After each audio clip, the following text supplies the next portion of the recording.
right, we are back. It is another edition of the Built by Vitality podcast. My name is Steve Pinkerton. I am with Philip Lewis. 2/3 of Philip Lewis. Man, I can feel it. Yeah, I can feel it coming back.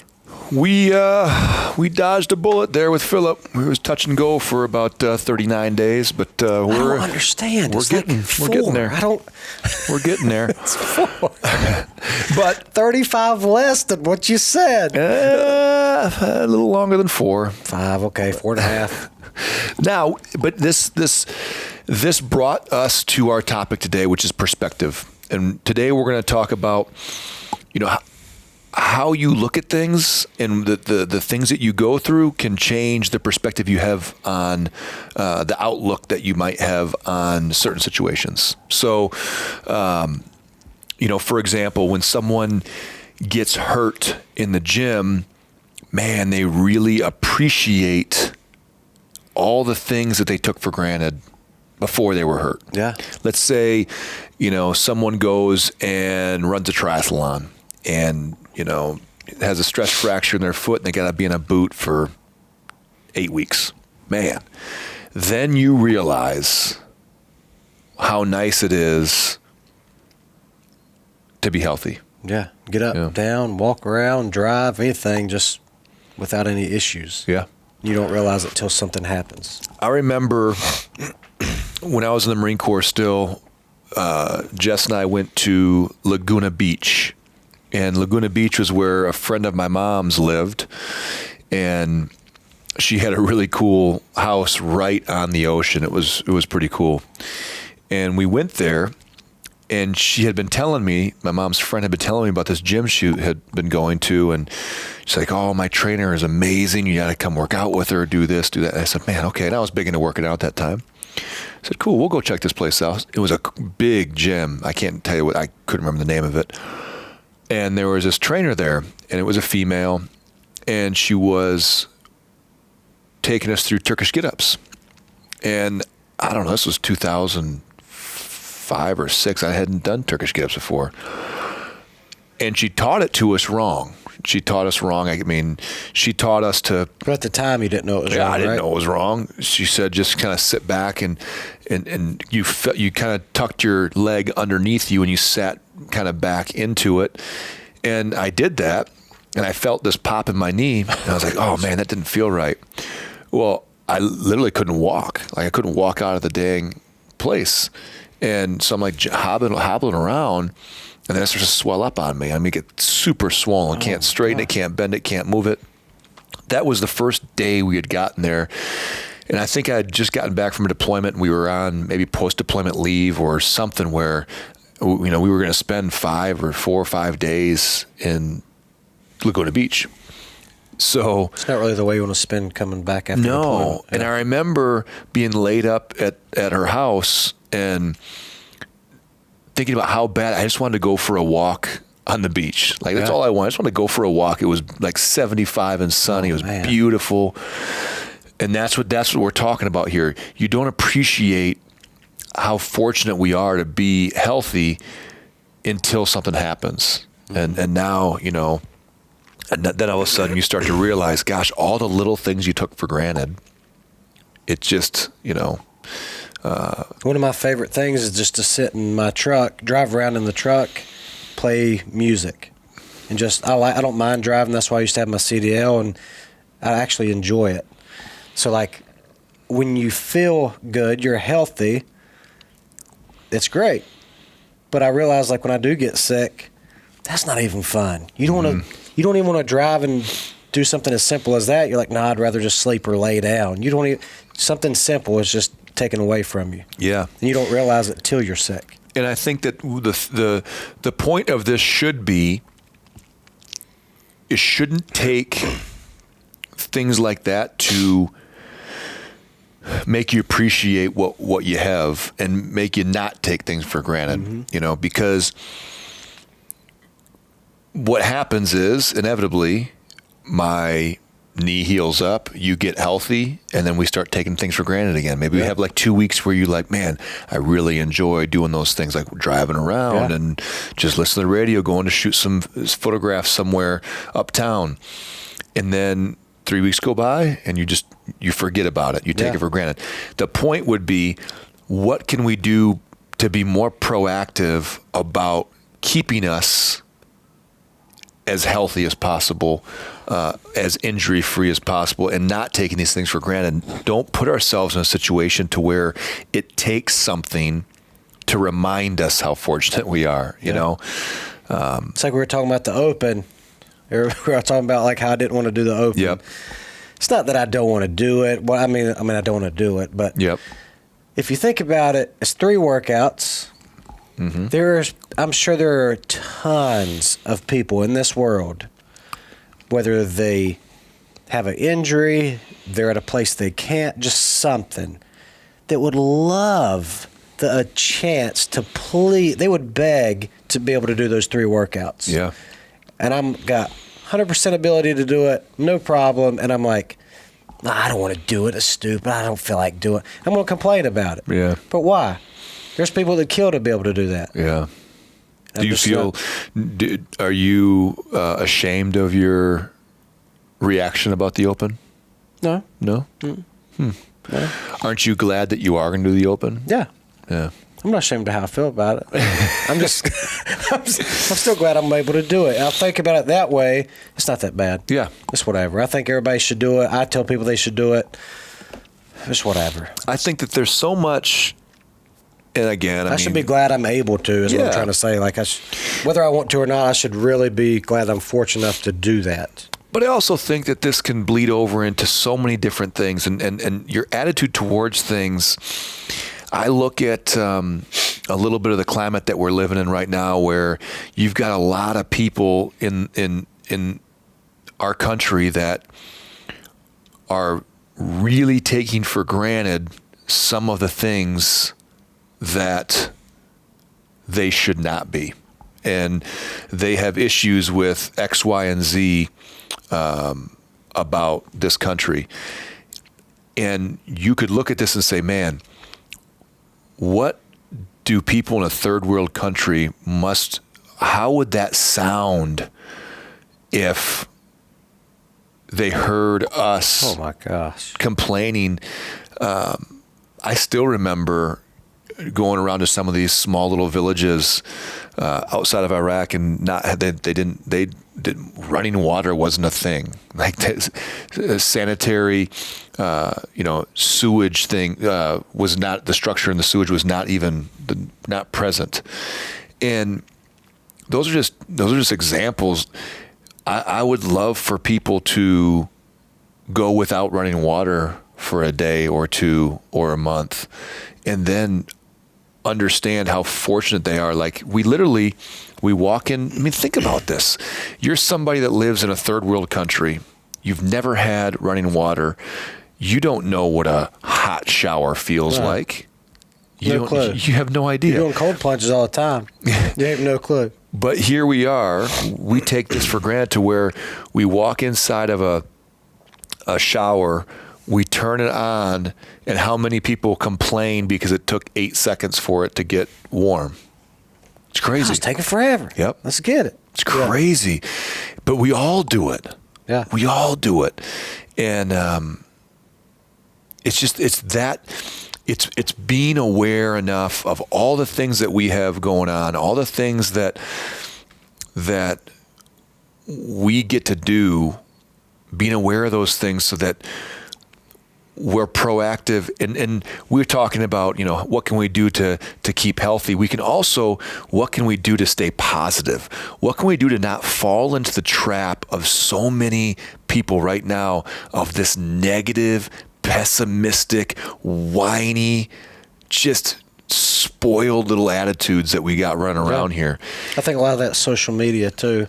That's why I think it'd be good for the people doing the challenge or whatever. Yeah, I do think that it kind of feeds a lot of that too. Yeah, I've had quite a few people. It's interesting.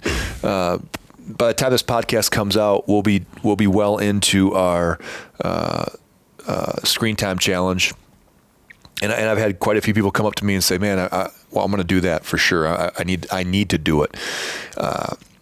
And I talked to my old man, and he's like, I can't do it. I got to watch the news. Everything's good, but I got to watch the I've had news. people tell me it was crazy. Am I really doing it? And I'm like, what do you mean it's crazy? Think about that. Think about, now you start talking about perspective. Think about a world that we live in that we can't handle being disconnected from our phone for a month. They're like, Philip, are you really doing that? That's crazy. I said, yeah. I said, I've actually gone without a phone before because it broke or I had to wait for another one to get sent to me or go pick it up. And to tell you the truth, I actually enjoyed it. And it was like for a day or two. I've never met somebody that was disconnected from their phone, that whether it was on purpose or, like you said, the phone was broken or something, and said, man, what a terrible time I had. No, they usually said, man, it was great. My whole mood changed. My whole outlook changed, but I had to get back to it. And I just kind of fell back into it. And we're not saying that we're not using our phone. We're going to it's not like we're disconnected from the world. If someone needs me, they can text me or they can call me. And people like, if I use it for work, that's fine. Text, phone call, email. Yeah, you use it for work. Go to Safari, do your work website, whatever. We're just talking social media stuff. And that's the type of perspective that we need to have is, man, we put so much emphasis on these stupid phones. And again, we're being put in a pessimistic point of view and a pessimistic mindset because of what we see on social media, because of what we see on TV, and we're just getting dragged down, and we forget that, man, what an incredible opportunity that we have. Mm-hmm. Are there people that are suffering here in the States? Absolutely. But make no mistake about it, there is no other place on the planet that has as much opportunity as the United States does. Mm-hmm. And if we get caught up in this woe is me attitude, something's going to happen. And when it does, you're going to realize how fortunate we are when something gets taken away. Yeah. Now imagine what happens, remember, because I sure do, I remember back when 9/11 happened, and the weeks and months after 9/11, everybody had American flags everywhere, and everybody was being nice to each other. And it's ridiculous to me that it takes a national tragedy to do that to people and to wake people up. Yeah, to bring them just to together. Just to be nice. Like, what is, and the perspective has changed because somewhere along the line, we lost our sense of what reality is, and now all of a sudden we're letting people we don't know that could care less about us dictate how we look at things and how we feel about what's going on. So it's an interesting dichotomy that's taking place right now, and I hope that I hope that we all have this kind of realization that. And nobody's can hide from this. Everybody has it. Oh man, somebody might listen and be like, "Oh, well, I don't think like that." I'm not. You have something. Yeah, there's Nate Agnew caught me a couple weeks ago. He walked into my office, and I love looking at just different types of houses than you typically see, like tree houses, people that Airbnb, these cool little things they come up with, different places in the world. And I watched this YouTube channel that shows all this and takes tours of them. Nate walks in, he sees that I'm watching it, he's in a good mood, and I've been watching this for a little while, maybe 30, 40 minutes. Don't worry, he's on salary, it's all good. I wasn't in a very nice, playful mood, and Nate caught up on it. He said, "Philip, what's wrong with you? You're being really negative." Yeah. I paused the show, and I realized the show made me that way. I was kind of envious, getting jealous of what I was seeing. And in my mind, I was actually having bad thoughts about these places. I was like, you know what? Hope it burns down. Like, I was getting jealous. I was like, this is terrible. Turn it off. I'm getting mad over this. And it was something on social media. And I think, I saw this thing on Instagram, and I'll screw it up, but I think I actually sent it to you, which that will be what I miss sometimes. Is there's some cool quotes, some cool stories that you hear that I can share with people that But I saw this, and it was a story about a kid who was a dropout in school, and his mom was getting on him. He was barely hanging on from getting kicked out of the school that he's in and out of school. Junior year comes, and they have to take the SATs. He wasn't going to take it. He was going to ditch school. Decides, you know what? Screw it. I'm going to take it. Takes the test and scores a. It was like a 1480 out of 1600. 1480, and the mom's like, no way. He shows her the paper, and she's like, oh my gosh, see what happens when you apply yourself. So he comes back and says, you know what? I'm going to start going to classes. I'm going to start showing up at school. Start showing up and doing things and putting some effort into it, because obviously I'm a super smart guy. Imagine I'm just if not I applying apply myself. Yeah. Yep. So he goes on to go to college and becomes very successful later in life.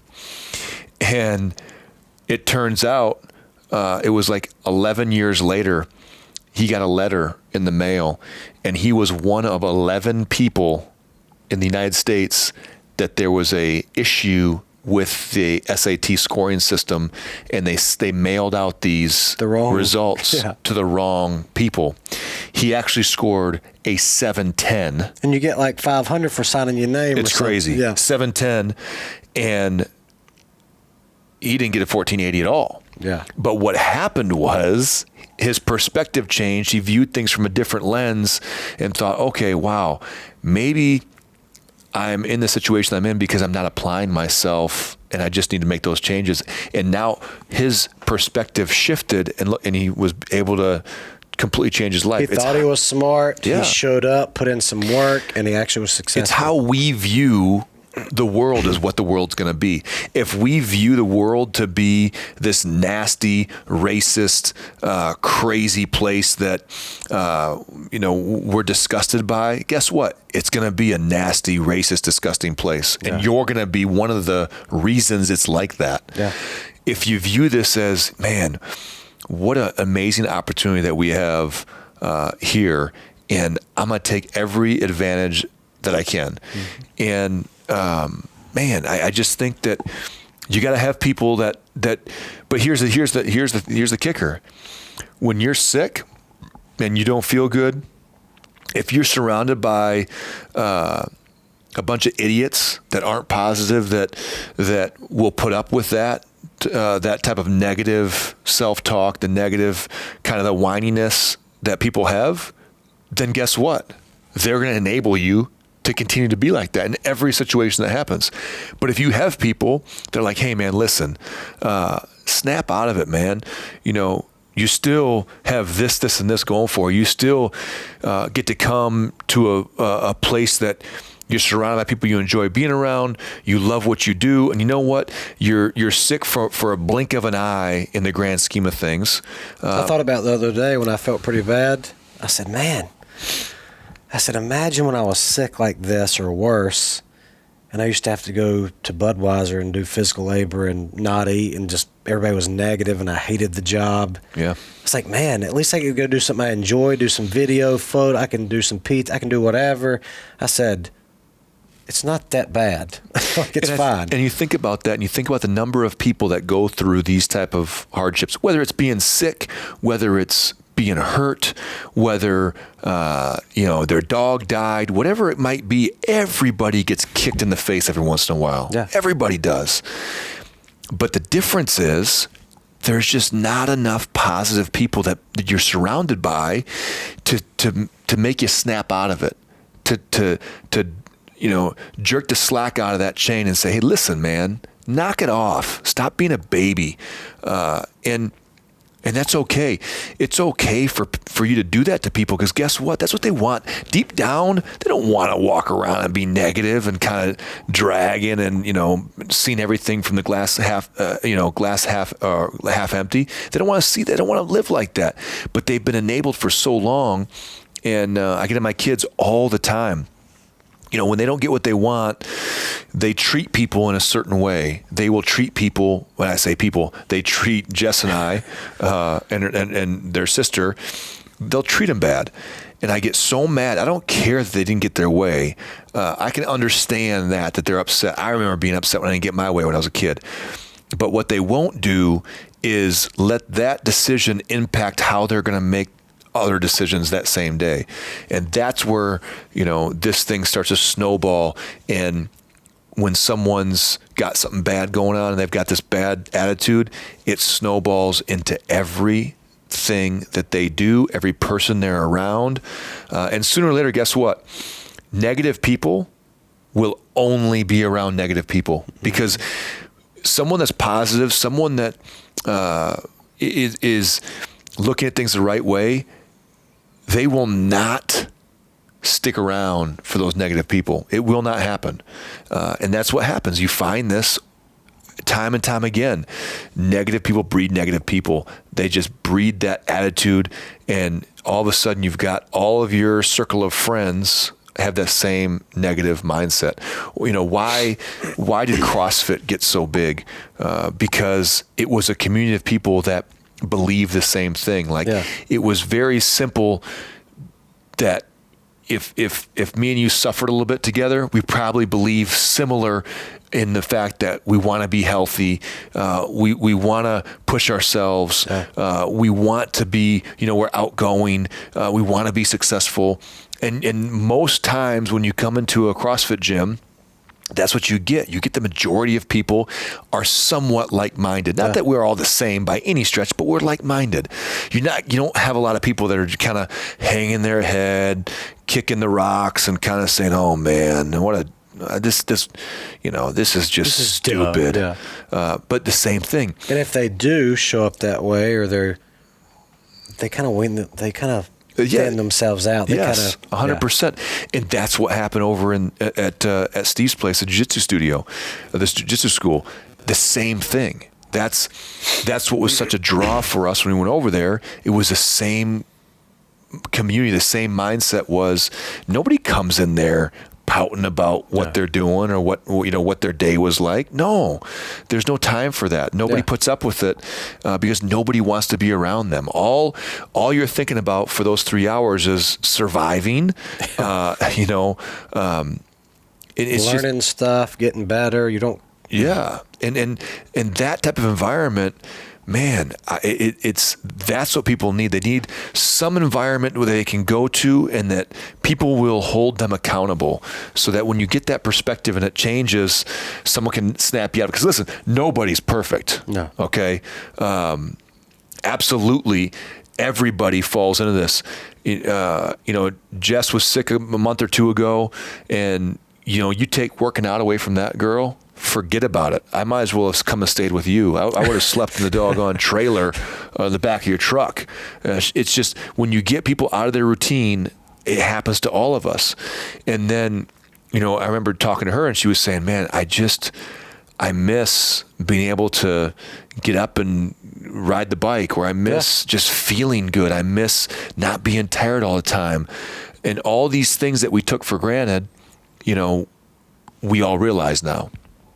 But hopefully what happens is each time we fall into that trap, we take those mental notes and say, okay, man, I'm really lucky that I get this. I'm really lucky I get to do that.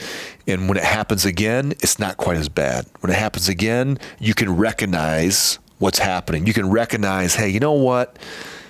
I'm being a little baby about this. Snap out of it. And what's funny is I don't know, it was maybe a year ago. I told Jess, said, hey, you know what we should do? Let's just not beat around the bush. If I'm being a baby, just tell me to shut up and snap out of it. And I said, you know what? And when you get an attitude about something and you're not, you're pouting about something that you can't control, I'm going to tell you hey, you're being an idiot. Stop. And I've tried that a couple times, and it never worked. No. But I really do. I really want people to know. I truly do want someone, when they notice that, when they're like, "Hey, what's your problem?" I do that to you sometimes. No, you don't. Here's a quick story Oh, here. please, storytellers. Actually, not a VH1 story. storytellers. Actually, not a story. Okay. Just an example. Please. Sometimes I can sense Steve is having a tough day. Okay. Whether it's some back office stuff, something you've done that morning, something's off. Okay. And we're not talking about the day you yelled at me in the bathroom because I told you the light was out. That's a different story. I'll walk in his office and I just feel this, I don't know. Tension? Meanness. Or something. Just tension. Yeah, tension. Okay. All right. And I cheer the big guy up. I make him smile. I make him laugh. And I really think it improves your day or your perspective on what's going on. Well, you don't have to admit it, but Okay. I think it does. And then I either walk out and I was like, you know what, he feels better now. Or in the kitchen, if you're eating and something's a little off, Steve's just got this tight skin. He's on edge. I just cheer him up, and I really think it brings you back to that. I think that's what you need, what you're talking about. So what he's referring to is, yes, he does help me. And how he helps me is on Mondays, Wednesdays, and Fridays at 10 a.m., I know that no matter how bad my day has been, no matter how rough my week has been, we're going to walk 75 steps out to the front of the building, and we're going to enter into the jiu-jitsu class. Blood sport. And I get 3 hours of just soul crushing. I get to wrestle. I get to sweat all over him. And there's something about that. And I was telling the guys, he's been out for, 17 classes in a row now. Oh my gosh. But I was rolling some different guys, and I said, man, I got to be careful because when I roll with Philip, I never think about, am I going to hurt him? Am I being too aggressive? Am I being mean? Like never crosses my mind. In my defense, that's because I'm tough. Yeah, he is pretty tough. But now I've got some different training partners. I'm like, man, I want to kind of respect them a little bit and show them, just some courtesy because I'm not used to doing that with Philip, So yes, Philip does cheer me up quite a bit. And there's some level of enjoyment that probably is way too much, that when I can put all my weight on top of him and I hear the air come out of his lungs and his That's soul that leave his tension body. from your office leaving my body through you. It's therapeutic. So yes, you do. You help me. But Everybody needs something like that, whether it's a coworker, friend, family member, spouse. Like you said, you and Jess, like, hey, just tell me I'm being a baby. Yeah. Like, you need that. Yep. As bad as it sucks, you still need it. Yeah, and I joke around, but yes, Philip is the master of I will be having a bad day, and he'll just say something that makes no sense, and you just got to laugh, and it's like, gosh, I don't know how we did this without Philip here. Or I sensed some tension earlier in the kitchen, and I slid something in his pocket. I said, hey, man, don't look at this yet. There's and one he person pulled it out. It was a Propel packet, but I just wanted him to. I can literally think of nobody on the planet that I would let reach into my pocket and leave me something. And but Philip is just the most disarming person. Like I didn't even flinch. He just reached his hand in my pocket and said, "Don't look at this until later." And I'm like, "What?" And it's oh, you still got it. See? It's a pink Propel packet. Raspberry, lemonade? And I'm like, make sure you're hydrated. It just makes no sense to me. So yeah, you got to have those people, and you can't be afraid to give them the power to say, hey, look, man, what's your problem? Let's just figure it out and move on. Because if you don't, the Marine Corps is really good about this. The Marine Corps was the most amazing accountability, I guess I could say, program, because you would never get away with that. You walk around negative, pouting about something, you will get eaten alive. It brings down the whole team, the whole unit, it just doesn't work. You will get chewed up and spit out. And I loved that. It didn't matter what rank it was. There was always somebody that was able to tactfully tell you, hey sir, check it out. Listen, we need to fix this. Yeah. And it was great because when you had that accountability, it just made that atmosphere, that environment so much better. And I think that's what we're missing a little bit now, because nobody has these accountability partners. And it's because people's egos get in the way, or they're not humble enough to take criticism, whatever. I don't know what it is, but understand that your attitude will reflect everything that's going on around you. It will impact that. It will draw everybody down, and people will give you some chances. They'll work with you through that. But I'll tell you this, this 5 or 6 day period with Philip, look, we all get it. We all get that nobody wants to be sick. So, hey, look, we'll give him as much leeway as he wants. But if this is something that happened like, every week, he's getting another 3 or 4 day period, I'd throw him off the balcony. Am I that bad? It would no, but it's just you're general. you're just not yourself. Yeah.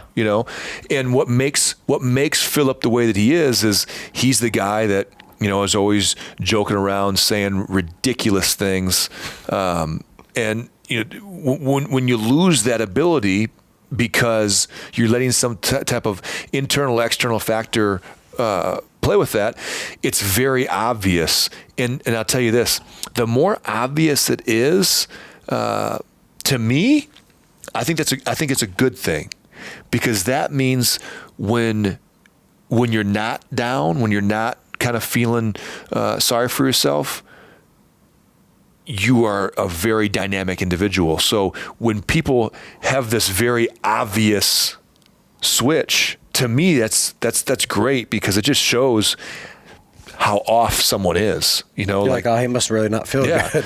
Something's going on. What if we were like, man, is something going on with Phil, or maybe not? Like, you didn't know. We're like not really sure, because this is kind of how you always are. That would be a problem to me. That'd be terrible. So anyway, we kind of got off a rant here, but I think that the big thing that we've all experienced is we've experienced setbacks, and those setbacks open our eyes to these things that we all take for granted. And I think we just need to be more aware of how fortunate we all are. And someone, I don't know who said it, but someone said there's always someone smarter, there's always someone faster, there's always someone stronger, and the same thing goes the other way. We think, I had a boss in the Marine Corps say, everybody thinks they got the worst problems until you threw yours in the middle of a group of 8 guys. Yeah. You'd want to pull yours back really quick, because you'd feel stupid. You'd be like, oh, I think this is a big deal. That guy's got this. These 7 guys got way worse issues. But you know what? They're able to figure out how to work through those and not let it affect everybody else. And that's what was so impressive to me with a lot of the leadership that I experienced in the Marine Corps was, man, you had guys that were dealing with an immense amount of stress and pressure, and they were able to compartmentalize what they had going on and keep it completely separate. Yeah. And I think that's what, maybe gives them such an advantage, is they just got so much practice with it. They had so much opportunity to go through some of those hardships. But anyway, hopefully this is something that will open your eyes up and understand that, we all have things going on. But I think that the time you dig in is when you can, the dynamic individual can recognize that he's going down the path of that negativity and can fix it before someone else catches him. And I'm not speaking towards Philip by any stretch of the imagination. I was thinking about the time I fell in homeless people's feces for some reason, but go ahead. I never told you that, but go ahead. No, what's another story? So this is what I deal with here. On a day-to-day basis, what I deal with. I'm trying to wrap this thing up, and Philip talks about finding homeless people's feces. No, not finding. I fell in it. I rolled in it. Okay, even better. That works. So if you think you're having a bad day, think about that. There you go. Yes. Yeah. Yes. So, the idea is, can we identify before we let it affect those around us? And the best example for that is just watch your kids. If you've got kids, watch your kids and watch how they handle adversity. How do they handle being told they can't do something that they really want to do? If they handle it the same way as we handle it, we got problems, okay? And that's unfortunately what's happening right now with the majority of adults out there, is we're acting like children. And I think part of that is we just aren't aware of it. So believe me, we all need that accountability. And other than Philip, anybody that's around me can tell me whatever they want, and if they see me kind of going off the deep end, hey, jerk me back around, get me out of there. If Philip says that, all we're going to do is go knock on the old Professor Hall's door and say, Coach, time to squeeze it out of him. I'm going to need about 15 minutes on the mat with Philip, and I guarantee you. But here's the thing. I'll leave you the story. We're over there yesterday, and everybody asks, where's Philip? Do you know why they ask where Philip is? No, I don't. Because Philip's personality is one, he casts a big shadow. He's got a big personality. He's always talking smack to people, but he does it in a way that makes people laugh, and that's what you want. You want people, here's the thing, if Philip doesn't show up for 4 classes and nobody asks where he is, what are we doing? What impact are we having? Are we really trying to help people and make people better? And I don't know. That's just one example, but you want to leave a legacy or a mark of where you've been, because you want people to feel like you're improving their experience, For sure. And I personally haven't missed you at all. I know. But there's a lot of people next door that really do. And I think even Steve he was really hoping to test some chokes out on you. Not test, but to teach some chokes on you. So when you come back, I think everyone's going to be lined up just waiting to get a little piece of Phil. Great.